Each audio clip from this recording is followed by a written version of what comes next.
I am, as I said, I'm retired, so now I'm consulting with ISTE. So I'm kind of representing ISTE here today, all the way from Portland, except I live in Middletown. So we have three young ladies that were previously introduced to you all at the opening. Brianna, Carissa, and Liz, I believe, right? And I prepared some questions for them and sent the questions in, so they kind of have some preparation. You know, they have a clue of what I was going to ask them. And they said they all have different responses to the questions, so we'll just hear the responses for each question from each of these young ladies. My first question for them, can you all see in here? Okay, so question for you all. Do you feel prepared for integrating technology in your teaching practice? I mean, a very basic question, right? What they should be walking out with. But we know that often, well, I'll let them tell it.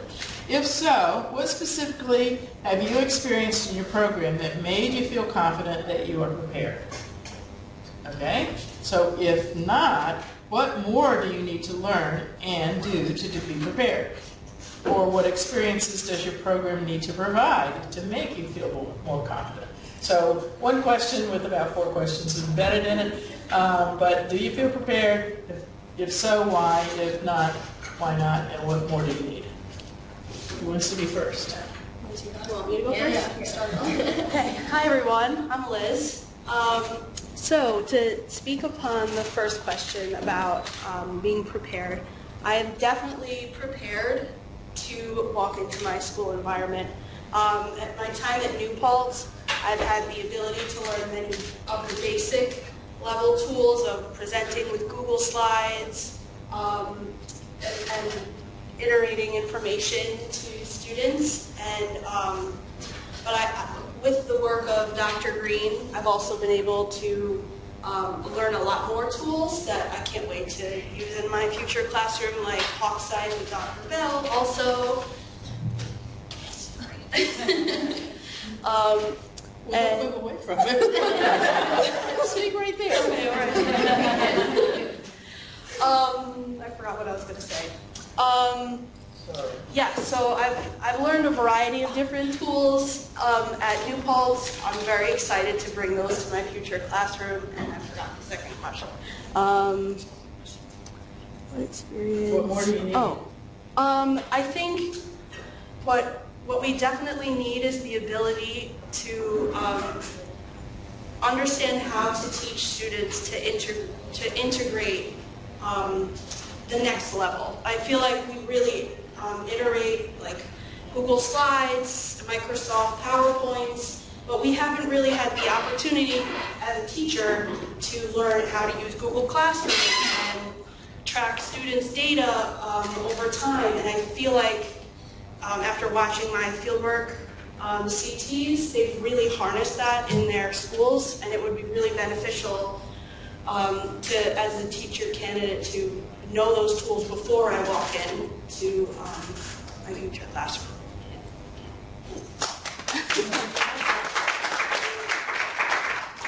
Hi, I'm Brianna. Can you all hear from this microphone? Yeah. I can't tell that it's projecting.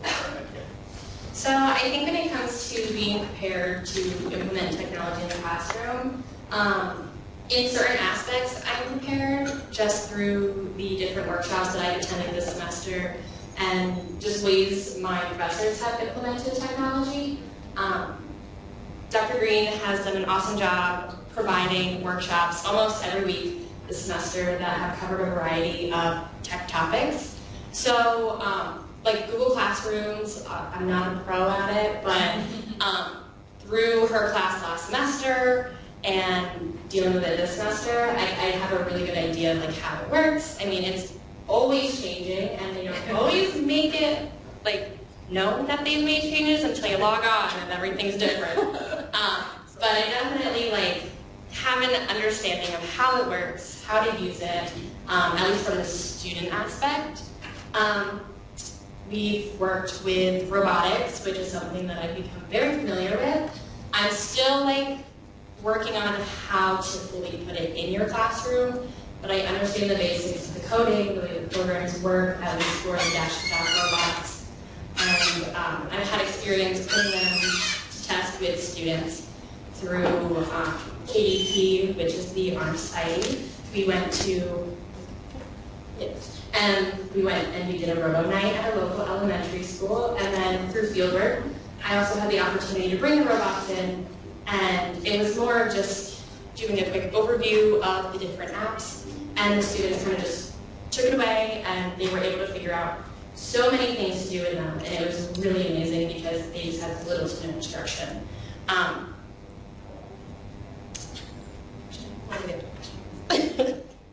more would you need to be more confident?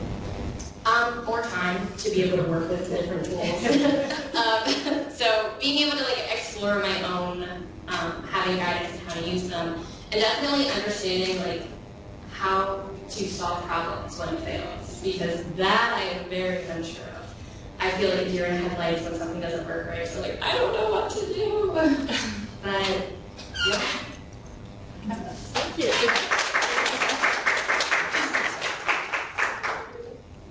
Hi, I'm Carissa. I feel the same standpoint as Brianna, and I feel very prepared to use these technology integration in the classroom. Throughout the semester, I participated in so many workshops, along with Brianna and Liz. Yeah, I am excited to use this technology in the classroom. We interacted with the robots. Like Brianna said, we took them to a local elementary school. These were my favorite this semester. I really enjoyed just driving them around, learning how to code. I'm ready to use those in my classroom. Our biggest concern is also if technology fails, what happens? What do you do? Yeah. Everything. Brianna took it away.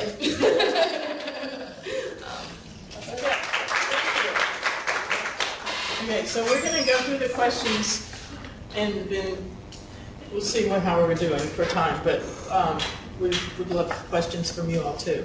Should we do it now? Yeah. Would you like any questions about the preparation? I have a question. Okay, go ahead. But actually, I'm going to have these students next semester, so that's a bit of a cheat. But I think one of my major concerns is, I'm very much a technology user too. Dr. Green and I, we collaborate all the time and try to infuse the technology in graduate and undergraduate courses quite frequently. And yet, one of my biggest concerns is how well my candidates that could go out and get jobs and things are able to teach what is the necessities, teaching kids how to read, teaching kids how to write, teaching kids how to do math, and use these technologies that are fun and cool and exciting, but for example, we disagree well, and we have a lot of kind of difficult conversations around, robots are really cool, but are they going to teach you how to read? You know what I mean? And that's kind of my major concern. And because I'm a literacy professor. And then, 3D printing, that's really cool, but we still have kids that can't read. And so one of my kind of burning questions in the last session as well was, how do we help candidates kind of navigate the necessities, which they have to do well with. You have to teach kids to read and write, while at the same time infusing technology and getting kids excited about technology and that growth mindset and that awe that I definitely agree with, while still making sure that these things are done. Okay, so the fifth question was kind of related to that. So you guys are prepared for that, right? So what strategies have you learned? What are you thinking? I think for your question, Speak to the sorry, I'm very nervous.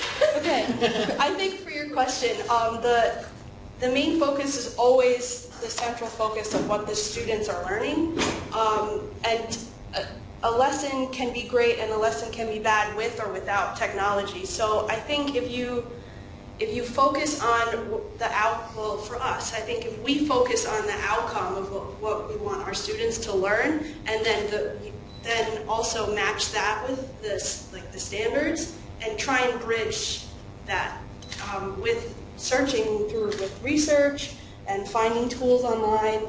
to try and match those together, I think. Yeah. Anybody else want to respond? Going off that, like technology shouldn't be replacing what we are providing our students with. We should use it to enhance what they're learning. So like I know with the robots, it's not necessarily like literacy based, but then some of the apps, like if they want to use them, you have to read the prompts. You have to know what it's asking in order to be able to code it through the one app. So like that one helps with literacy in the sense that where like they have to be able to read it or else they don't really know what they're doing, and it won't let you go to the next step if you don't complete it. But it's definitely like using the technology as an enhancement. Another comment?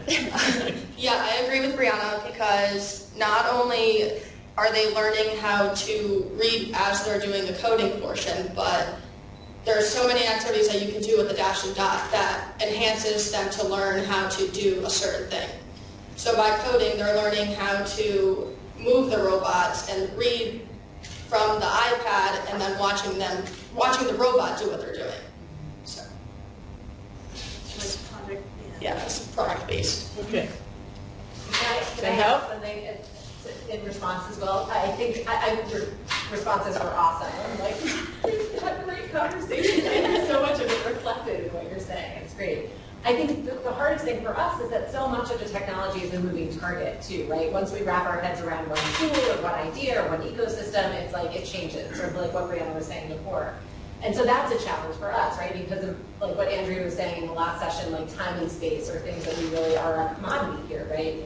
And we don't have a ton of time to explore, but I really do think like if we can take the ISTE standards and align, I mean, we're starting this process now here, right? Like align the International Literacy Association standards and other content-based standards. I think that that will help also because the ISTE standards are so, like when you do a deep dive, like we started to do, I mean, it sort of blows your mind what they're actually suggesting that we do in the classroom. It has nothing to do with tech at the end of the day, right? Well, it has everything to do with nothing, if that makes sense, sort of going back to what Liz was saying, right? That the ultimate goal should absolutely be what our students need to do. But I really appreciate that question so much, and I think we will continue talking about how to do it. Yes. So I also had a comment to that. We need to teach our kids how to read. Sure, yes, and I think that's been we've always had the concern, but now we want to add technology to this. And it doesn't have to be, okay, we're teaching reading and now we're teaching technology. It has to be together. And technology to me is a supplement to literature and to math. So I've done a lot of 3D printing this year with Dr. Bell, and it's blown me away. And, I did this whole STEAM project with my fieldwork kids where they were learning about volcanoes, so then I found and created a worksheet about volcanoes, but then they created on the iPads the inside of the volcano. And then with homemade Play-Doh, we created Volcano Island, and then we had it, caused an eruption. So I think that was a lot more memorable than just reading about volcanoes or learning how to read. So learning how to read is very vital, but I think that in order to make things memorable and in order to make everything exciting, we have to figure out a way to incorporate technology because it's the future. So I guess that's what I have. So bouncing off of Carol, I totally 100% agree. I don't think technology should just be thrown at the kids first day. They need to have these skills, these prior skills first, and then introduce the technology base. Okay, anyone sure? Hi, I'm the Director of Technology for the Beacon City School District, and my question is, I don't often get the opportunity to meet new teachers until they're already hired in the district and it's orientation day on day one. So unlike our teachers who are in district, I get the opportunity to poll them multiple times throughout the year to see what they need. What challenges or training do you think that you would need if you were hired and it was day one from a district perspective, so that we could better plan, at least in my district, and having the opportunity to discuss this with you today, to create an onboarding training program with you on day one to get you started with some better support. I think it's question 2 that we're already in. Yeah. While they're thinking about that, I did want to throw in a little bit more about critical thinking and the problem solving that are in the standards. That is critical or key to learning to read and motivating for how to read and why to read and that kind of thing. So it's not just, you know, the programming and the tools and the making things, but it's also the problem solving and deep thinking that goes with it. You want me to do it? Oh my God. You can use the other microphone, it makes you more comfortable. Okay, to answer that question, I think it shouldn't just start and end in the beginning of the year. I think it should be PD throughout the year. Like with everything, like we have been saying, is changing like overnight. And I think we need to start off with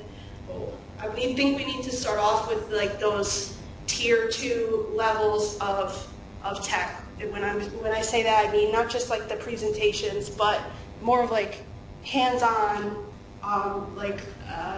Google Classroom and stuff like that. Because right now we know Blackboard, but my fieldwork isn't using Blackboard. So we need to know tools like that. And then also we did an amazing workshop series at New Paltz, and each week we would attack a different tech tool or unpack privacy, just like keeping up to date with what's going on, and having that space and time is really important. Can I speak to that just a little bit? Because I'm a consultant as well, so I'm in classrooms a lot with teachers and kids and pre-service teachers as well. And then I'm here on campus. And from what I see working with candidates in the field, every school is so different. Every district is so different. And the tools that they use are very specific to that district. So when a candidate comes in a new job, they don't know what technology that particular district is using. And so some of the software that's around literacy assessment, and that's a big one, they won't ever have seen most likely before they get to you. And that really kind of throws them. Also, like in some places there's smart boards, in some places there's clear touch. And they have certain experiences here, but the districts has different technology going on. So that's one of the first things I think that when I work with candidates that they need to know, like what technology are we expected to use with students, what resources do we have, and how can you provide that gap for us? Because yeah, they come in with a lot of skills and they're quote unquote digital natives, but they don't know that particular software, what comes out from Scholastic and other different companies like that. Even like your professional development stuff, your My Learning Plan and things like that, that's not stuff that we can prepare them for. That's things that they have to get when they first come to you. And that kind of goes along with what I was just going to say. We need to be in contact with like those tools that you have at your school, what we know, and kind of collaborate and see what we can come up with in terms of us becoming familiar with the new technology and you becoming familiar with what we're bringing with us.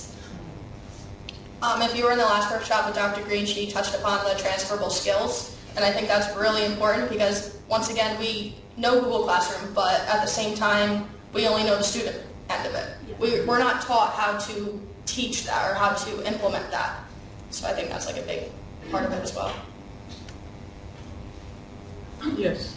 So having had all of these students in my class, I find it really interesting. Are you Dr. Bell? Yes. I thought you might be the 3D printer lady. So what we try to do is provide them with the skills and tools, not necessarily teach technology. I try to use technology as an instructional tool so that they see how it's implemented.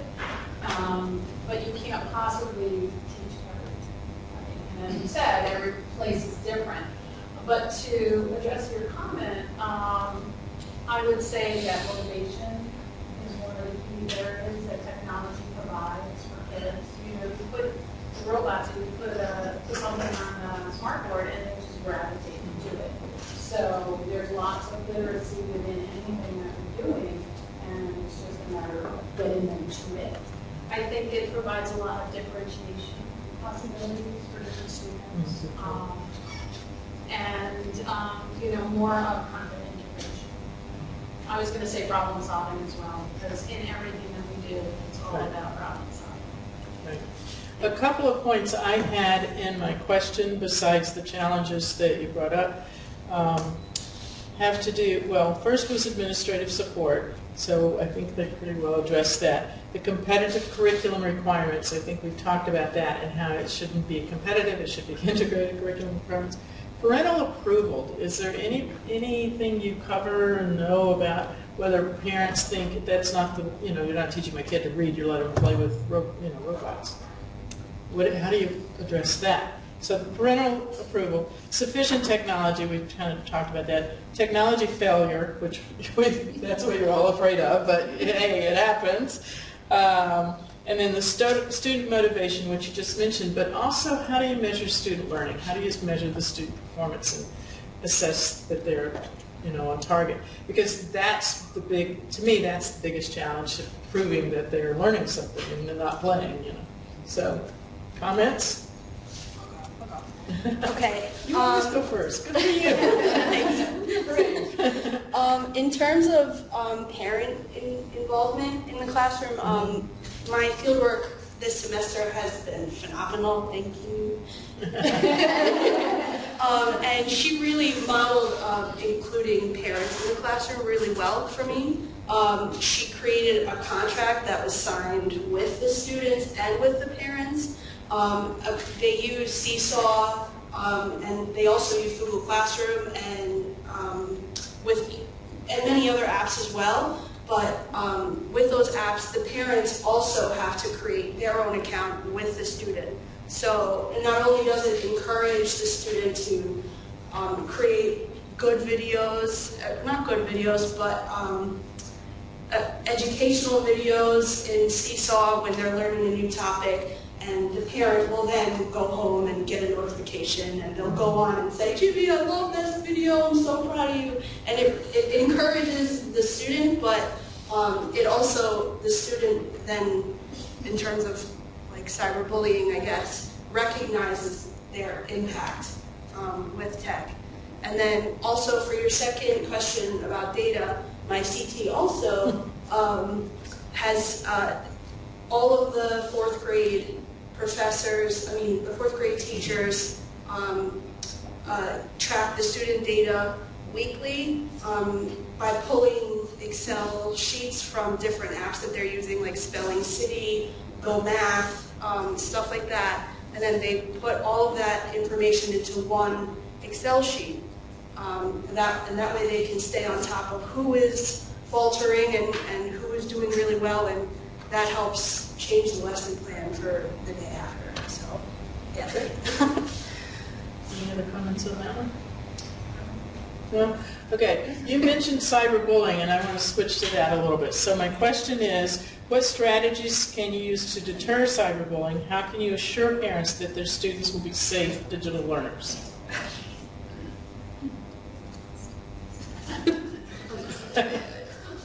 Okay. They had these in advance, so they've all thought about it. You want to go? You want to go first? No?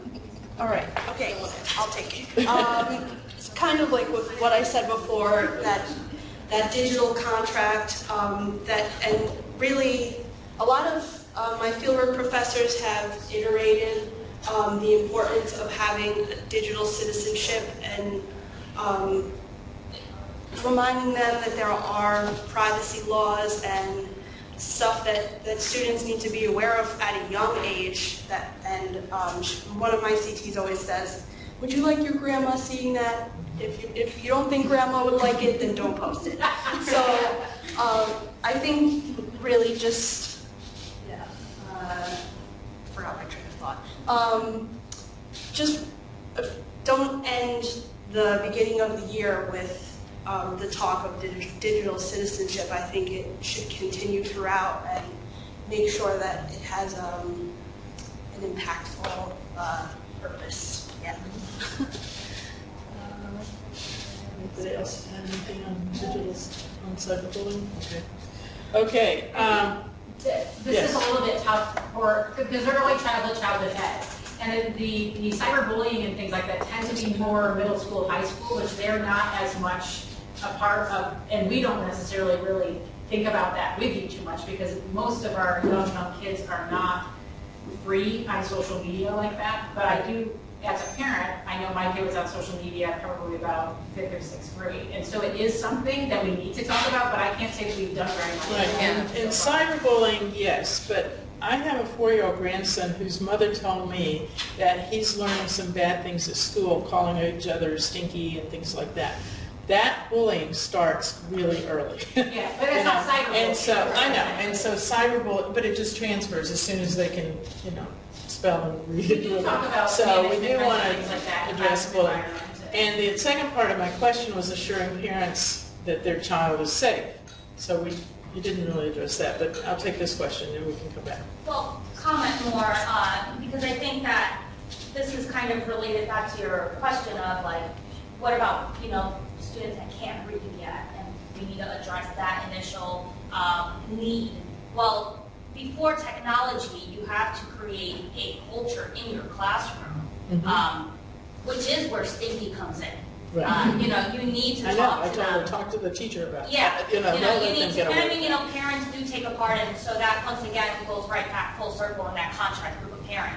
So, there's so many different pieces to this. But before the technology comes in, we're humans and we need to look at each other face to face and establish a positive culture in the community, which I think then transitions into you explaining to students how to behave separately. And there's the digital footprint and the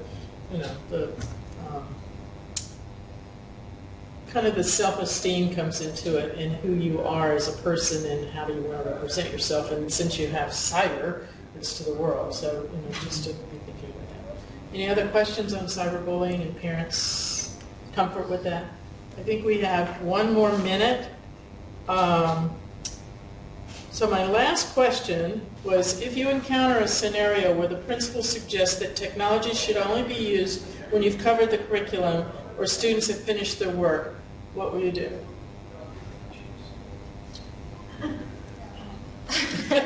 So yes, sir. Or yes, ma'am. No. But how can you defend your use of technology? I think there's we talked about before the focus on the student outcome and just reiterating that everyone has different learning styles. Nobody learns the same. And with tech, you can really encompass all of those learning styles and facilitate, lessons and homework to benefit each student. I think also modeling for admin to show them that this is something that we're really willing to take on and we know works, but we want to model it for them so they recognize or see where we're at. And you can provide examples, show them previous experiences you've had with it. Show them how you included technology, what students did, what you did, how it works. Show them the student outcomes. And then when it comes to other aspects you can incorporate it to is provide challenges that students can do when they've completed work. I know in our fieldwork we had a 3D printing challenge that was optional for the students to do. You didn't have to, but what they did was then there was a packet on how they would create a 3D printed nameplate. They would go through all of the steps. They had to have specific measurements. So it incorporated different measuring skills. They incorporated literacy. And through it then, they were able to work on it for some few days. And then once they were done, the teacher got it, and then it got printed out, and they got to see their finished product. So that's another way that the technology can be incorporated into your classroom, apart from just incorporating it into your lessons. Carissa, do you have a comment? I agree. Yes, technology needs to be integrated for the student outcome. I think that it should never be just no technology. Everything needs to be, for the children. And also, if you're only allowed that short period of time, work it. Just do the best you can during that time and really prove that it is beneficial and model it. Yes. Right. Yeah. Model it. One is use the examples of how enthused your students are about it, and also how well they're performing. Some data. Yeah. and recording planning that. how your content standards integrate with your technology standards, and you're not just isolating the technology. Yeah, like when it comes. Okay, so that's my comment. Any other questions real quick? Do you have any questions for the audience? I don't know, like, do any of you have like any personal experiences that you want to share from like your field of experience? Kate? Well, they've been on the spot all morning, so. Just something that pops out really quick. Yeah. I will just say, this didn't happen in fieldwork, but we were just across the hall learning about comic books. Yeah, and so that kind of integrated literacy because they were researching a topic, and then throughout the project they were creating their own comic book, they made their own character with speech bubbles, and created their own presentation to teach about that topic. So that was pretty cool. Yeah. Any other comments or questions? Didn't they do an awesome job?